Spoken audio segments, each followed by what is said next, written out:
Illustration 5, cash book and its types. From the following transaction, prepare bank and discount columnar cash book in the books of Suresh Stores. चलो, उन्होंने बता दिया है कि bank और discount वाले दो कॉलम बनाने हैं, यानी कि ये हो चुका टू कॉलमनर कैश बुक। तो सॉल्यूशन में आप देख सकते हो डिस्काउंट और bank on a debit side and discount on a bank also on credit side. ठीक है, चलो आगे बढ़ते हैं, स्टार्ट करते हैं ट्रांजेक्शन को रिकॉर्ड करना। 2015 जून। ओके, पहले हम डेट लिख लेते हैं, यानी कि साल और मंथ। ठीक हो, 2015 June, year also 2015 June. See, first, bank overdraft rupees 12,000। Dear student, this is only the information. ये ऐसा कहना चाह रहा है कि बैंक में बैलेंस नहीं है, बैंक में पैसा नहीं है, बैंक ओवरड्राफ्ट है। तो जब कभी भी आप बैंक में करंट अकाउंट ओपन करवाओगे तो आप इस सुविधा का लाभ ले सकते हो, यानी कि ओवरड्राफ्ट का। तो अभी तो हमारे को 12,000 बैंक को देना है, तो वो हमारे लिए लायबिलिटी हो चुकी। ठीक है, अगर बैंक बैलेंस होता तो मैं उसको डेबिट साइड रिकॉर्ड करता, लेकिन अभी ये बैंक लायबिलिटी है, that is a bank overdraft. तो आइए इसको रिकॉर्ड करते हैं। पहली तारीख को लिखो, by balance brought down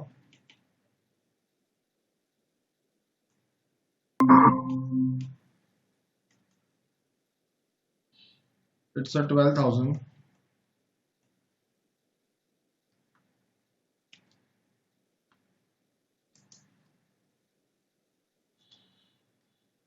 in discount column dash. Now next transaction, 7th June, goods of rupees 9,000 sold to Neela at 10% rate discount. Neela give a check after deducting discount which is deposited in bank। चलो पहले 9,000 और 10% rate discount निकाल लेते हैं। सो 9,000 में से 900 रुपये minus कर दूंगा तो नई वैल्यू आएगी, यहाँ पे लिख रहा हूँ 8,100। यानी कि हमने 8,100 का गुड्स नीला को बेचा, सेल किया, और नीला ने उसके अगेंस्ट हमें पेमेंट कैसे किया, चेक से किया। तो money comes in into the bank, bank में पैसा आ रहा है, तो लिखते हैं debit side, that is a receipt side. लिखो टू सेल्स अकाउंट, डिस्काउंट के कॉलम में डैश, क्योंकि ये ट्रेड डिस्काउंट है और ट्रेड डिस्काउंट हम बुक्स में रिकॉर्ड नहीं करते।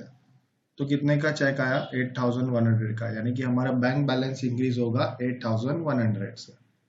Next transaction 14th June, cheque of rupees 5,000 issued to Naina in a full settlement of account of rupees 5050। यानी कि नैना को मुझे कुछ पेमेंट करना था 50,050, बट मैंने 5,000 रुपए का चेक बना के फुल सेटलमेंट कर दिया। फुल सेटलमेंट का मीनिंग ऐसा होता है कि मुझे अब उसको 50 रुपीज जो बाकी है वो देने की जरूरत नहीं है। यानी कि मैं ऐसा बोल सकता हूँ कि मुझे 50 रुपीज डिस्काउंट मिला, that is discount received.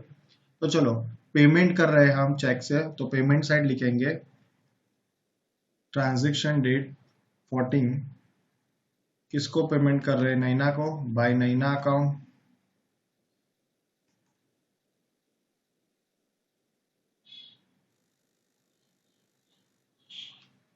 Check से हम पेमेंट कर रहे हैं 5,000 रुपए का, और जो 50 रुपए हम पेमेंट नहीं कर रहे तो उतने रुपए का हमें मिल रहा है discount, that is discount received. Next transaction 16th, commission of rupees 1100 paid by cheque. यानी कि हम सुरेश स्टोर्स है और हमने 1,100 रुपए कमीशन पे किया चेक से। तो चलो पेमेंट हुआ ये, अगेन क्रेडिट साइड बाय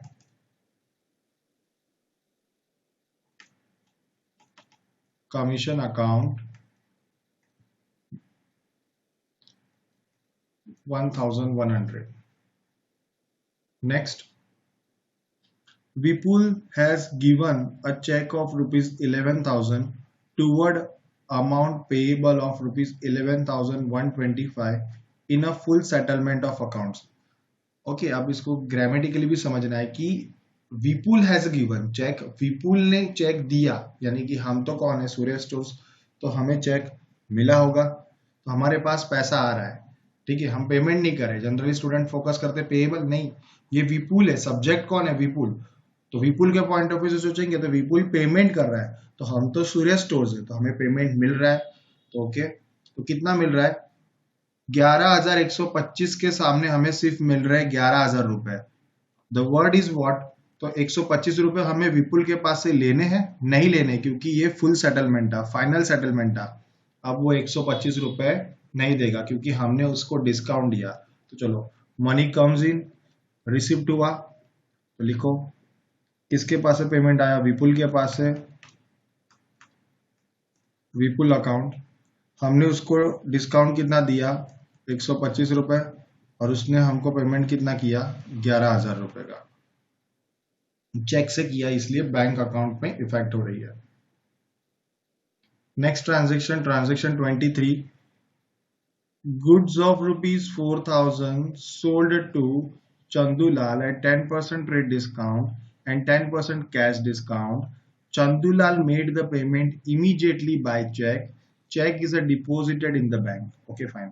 चलो पहले 4,000 और 10% रेट डिस्काउंट, ये हम माइनस कर लेते हैं, तो 4,000 में से 400 माइनस करेंगे तो नई वैल्यू आ जाएगी 3,600।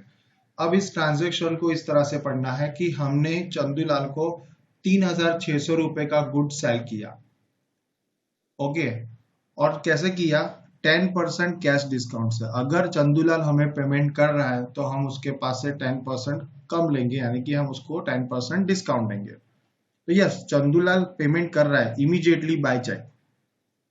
तो ध्यान से देखो, अगर 3,600 का मैं 10% निकालू तो 360 रुपीज, तो इतना वो पेमेंट कम करेगा, यानी 360 माइनस करने के बाद हमें कितने रुपए मिलेंगे, 3,240, यानी कि हमें जो चेक मिल रहा है वो कितने रुपए का मिल रहा है, 3,240 का, क्योंकि 360 तो हमने उसको डिस्काउंट दिया। तो चलो रिसिप्ट हो रही है, लिखो ट्रांजेक्शन 23, यहाँ पे हम लिखेंगे सेल्स अकाउंट, क्योंकि हमने गुड्स बेचा है। चलो, चेक कितने का आ रहा है, अभी मैंने बताया 3,240 का, तो बैंक अकाउंट में लिखेंगे 3,240, तो बाकी के कितने रुपए का हमने डिस्काउंट दिया है, कैश डिस्काउंट दिया है हमने 360 रुपीज का, that is called the discount allowed 360।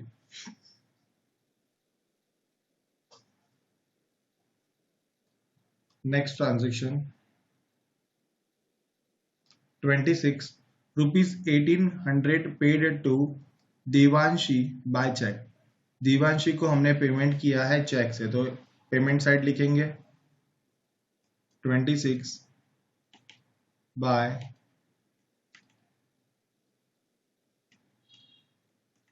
Devanshi account, 1,800 रुपए का हमने पेमेंट किया है। Next, last 28, cheque issued by Vipul is dishonoured. Dear student, ये ट्रांजेक्शन आज के इस क्वेश्चन में बहुत ही इंपॉर्टेंट ठहरेगा हमारे लिए। ओके, आइए इसको समझते हैं। जो चेक हम विपुल ने इश्यूड किया था, विपुल ने जो चेक हमें दिया था, वो चेक डिसऑनर्ड हो चुका, जिसे कहते हैं बाउंस, यानी कि उसका पेमेंट एग्जैक्टली हमें मिला ही नहीं है। देखो, विपुल का ट्रांजेक्शन कौन सा है, तो इसका कनेक्शन है 20 के साथ। 20 तारीख को देखो हमने क्या एंट्री की थी, ये रही, हाईलाइट कर रहा हूं। 20 तारीख को हमने ऐसे दिखाया था कि विपुल के पास से हमें 11,000 रुपए मिले। ध्यान से सुनना, ऐसा मैंने दिखा दिया, रिसिप्ट साइड ये रहा। बट आज ट्रांजेक्शन नंबर 28, आज हमें पता चला कि जो चेक मुझे 20 तारीख को विपुल के पास मिला था, एग्जैक्टली वो चेक मैंने बैंक में डाला और बैंक को उस चेक के सामने कोई पेमेंट मिला नहीं, यानी वो चेक बाउंस हो चुका, वो चेक डिसऑनर्ड हो चुका। तो यहाँ पर मैंने तो मेरी बुक में दिखा दिया कि मुझे 11,000 रुपए मिले, लेकिन फिर 28 तारीख को पता चला कि ये तो ऐसा कुछ पेमेंट मिला ही नहीं है। तो अब ये मैंने बुक में एंट्री कर दी है, तो इसको मैं इस तरह से इरेज तो नहीं कर सकता।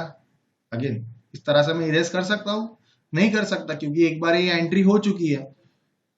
तो अब इस एंट्री को मुझे निकालना है, तो इसको कैसे निकालूंगा, रिवर्स करना। रिवर्स यानी कि मैंने दिखाया कि 11,000 रुपए मुझे मिले यानी कि डेबिट साइड मैंने दिखाया, that is a receipt side. But अभी 28 तारीख को पता चला कि कोई पेमेंट आया नहीं है, तो कोई बात नहीं, इस एंट्री को निकालने के लिए इसी 11,000 को मैं अब कर दूंगा क्रेडिट, यानी पेमेंट साइड दिखा दूंगा, यानी ये एंट्री इनडायरेक्टली कैंसिल हो जाएगी। इस तरह से लिखो, 28 को जो 11,000 का पेमेंट आया था वो वापिस चला गया, ऐसा दिखाते हैं हम। लिखो बाय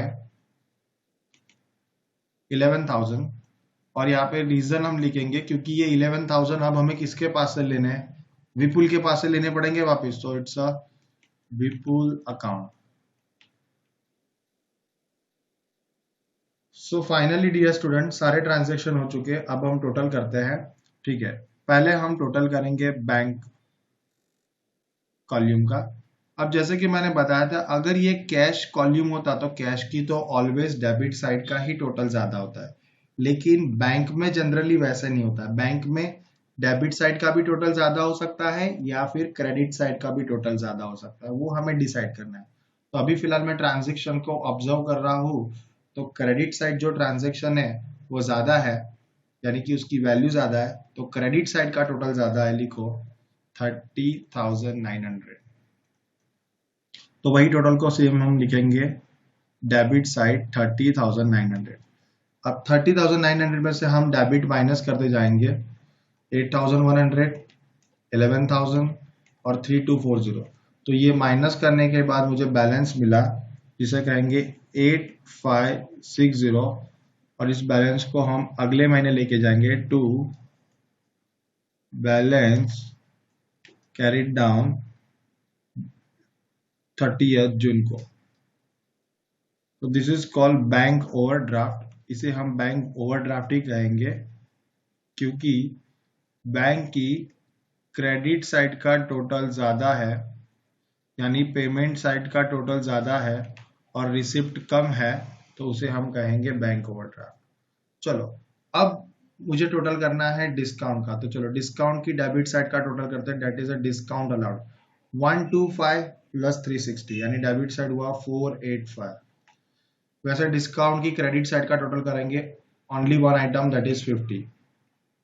ओके, डिस्काउंट का टोटल हमें टैली नहीं करना है अगेन, क्योंकि मैंने आपको पहले भी बताया था कि डिस्काउंट अलाउड ये हमारे लिए एक्सपेंस है और डिस्काउंट रिसीव्ड ये हमारे लिए इनकम है। तो दोनों अलग अलग नेचर के हैं, इसलिए दोनों का टोटल सेपरेट ही लिखना